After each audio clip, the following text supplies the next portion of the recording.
We made this video, I believe it was before the 2019-20 season. Either that, or it might have been before the 2018-19 season, which I'm not really too sure, but if it is, then hey, correct me if I'm wrong. We are making this video today talking about the Vancouver Canucks, and before we get into today's topic, big shout-outs over to all of you who commented Crazy Taxi in the previous Canucks video. If you want a chance to be featured in the next one, then stick around to the end for the comment of the day for that opportunity. But today we're talking about a few of the Vancouver Canucks young guys, a few of the prospects, and who actually could be potential underdogs, I guess, towards maybe making this roster. So we have ourselves a few tweets over here from Rick Dollywall talking about some of the Canucks prospects who are officially coming to the city, and I thought this would be a great idea to take a look at some of these names, analyze them, because hey, not all of these guys are household Vancouver Canucks player names that we talk about every single day. And besides, I think it's a nice, cool little topic to segue into when it comes to who out of these guys could make a bigger impact than expected and who might even be close to challenging for a spot. Because when it comes to the Vancouver Canucks, we kind of know who exactly we're going to expect.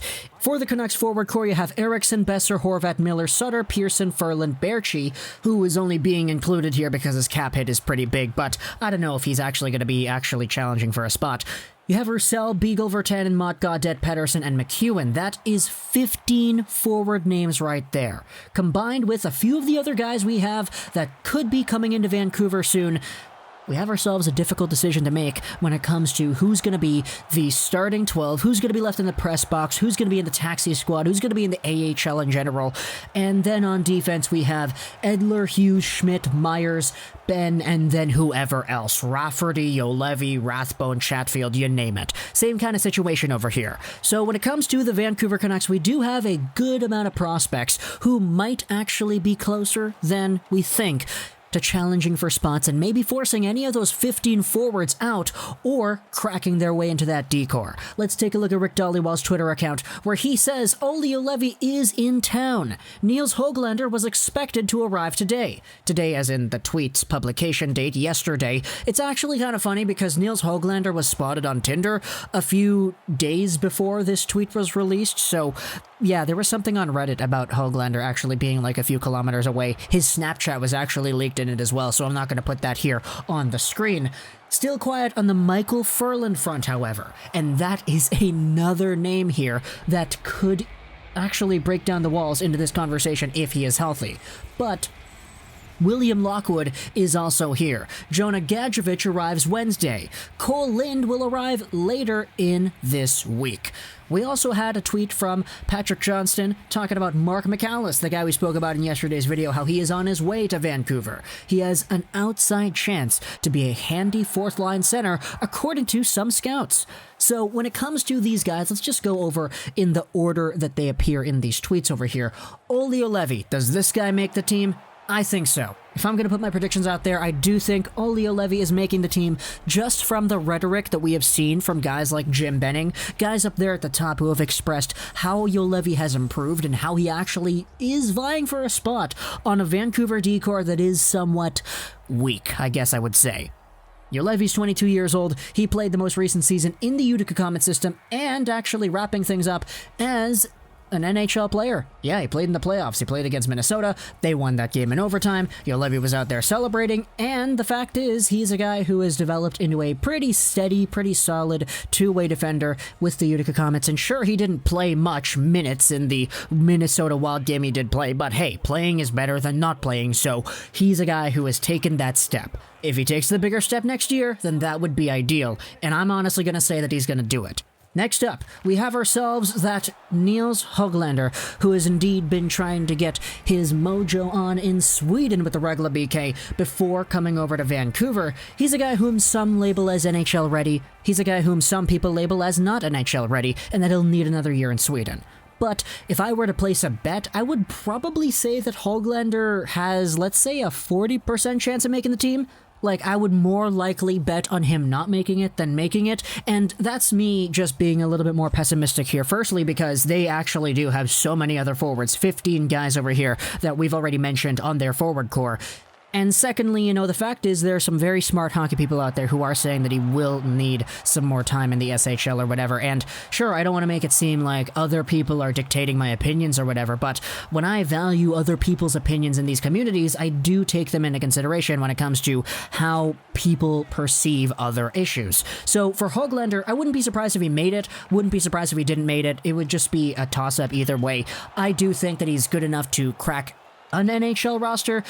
I just don't know if it's going to be this one, because if he's playing bottom 6 minutes, I don't really know if that's all too valuable in general. So if he made it, sure, I'd love to see that. I wouldn't be surprised, but I wouldn't be surprised if he didn't as well. It's kind of a toss-up over here for Nils Hoglander. As for Michael Ferland, yeah, I'm going to say he's probably not making the team. He's probably going to go to LTIR. That's just me and my own guessing prediction kind of game. Obviously, I don't have any insider information. I know as much as you know because we read the same tweets and we read the same people who are talking about this stuff, the same articles, etc. But if I were to make a guess, I would probably say Michael Ferland does not play for the Canucks this season. But the other guys that we're talking about over here, hey, it's Will Lockwood. Everybody's kind of forgotten about Will Lockwood. But the Vancouver Canucks signed Will Lockwood the same day they signed Marc Michaelis. Will Lockwood, though, is one of the Vancouver Canucks' last remaining 2016 picks that still resides in the system. All the other guys, aside from Olli Juolevi, I think they're gone out of the organization and free agents or other team players, I guess. But Lockwood has indeed been steadily progressing upwards as an NCAA player. He wrapped up his senior year as the captain of the Wolverines, and now for 2020-2021, he'll be over there in the AHL, I would guess. I don't really know if he's ready to play in the NHL just yet. Maybe we'll give him a few more years and see if he cracks the bottom 6 then. But for now, fresh out of college, in a position where he wasn't as good as Michaelis was at the college level, I would not be surprised if Lockwood spent the entire season in the AHL, and I would probably expect it, to be honest. I don't even know if he would be a taxi squad guy. That's just kind of my own personal opinion, but obviously if he proves me wrong, then he proves me wrong. I'd love to see that. It's just not what I would expect. Next up, though, Jonah Gadjovich. Okay, now we're getting into the interesting names, because Jonah Gadjovich was a guy whom a lot of Canucks fans were so excited for back when they drafted him in 2017 with the John Tortorella pick. Yes, that is right. There was a time in the NHL where you would get draft picks for having your coach go to another team. That's what the Canucks got from the Blue Jackets, and they used that pick to select Jonah Gadjovich, a guy who was very good back in the Owen Sound attack.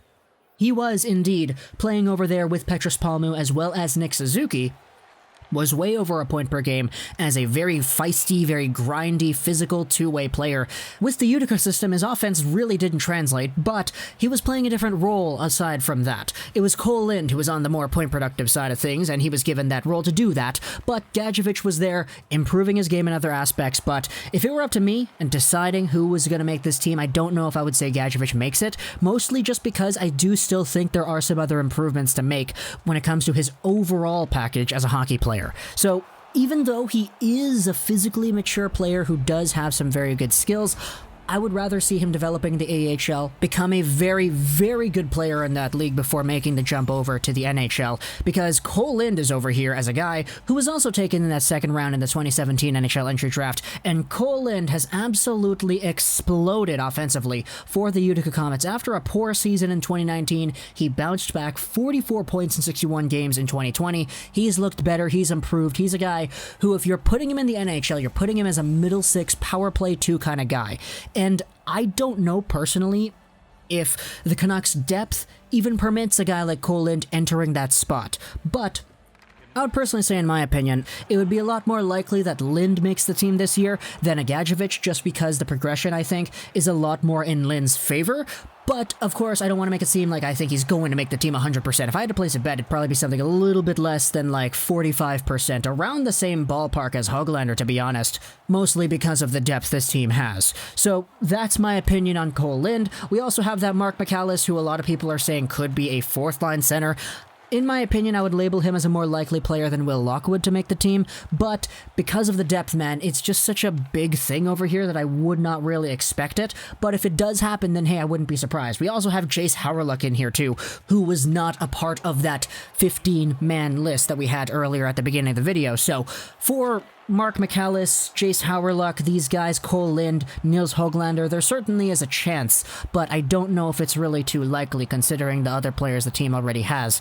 But, you know, I'm open to surprises. If any of these guys come out here, they surprise well, they show well, and they actually play, then I'll eat my words and I'll say I was wrong. But for now, this team is in a spot where they have so many players, I don't know if there's really any room for some brand new guys to cut into the team, unless they're just up and away so much superior. But talk to me in the comments below what you think. Out of these guys we mentioned, Gadjovich, Juolevi, Ferland, Michaelis, Lind, who do you think makes the Vancouver Canucks in 2020-2021? Also, for a chance to be featured in the next Canucks video, comment down in the comments gambling to let me know that you made it to the end. Because I've been saying a lot in this video if I had to make a bet, and betting is kind of like gambling, so tell me in the comments gambling for a chance to be featured in the next video. But I hope you enjoyed this one in general. So that's Trolls 99, and bye.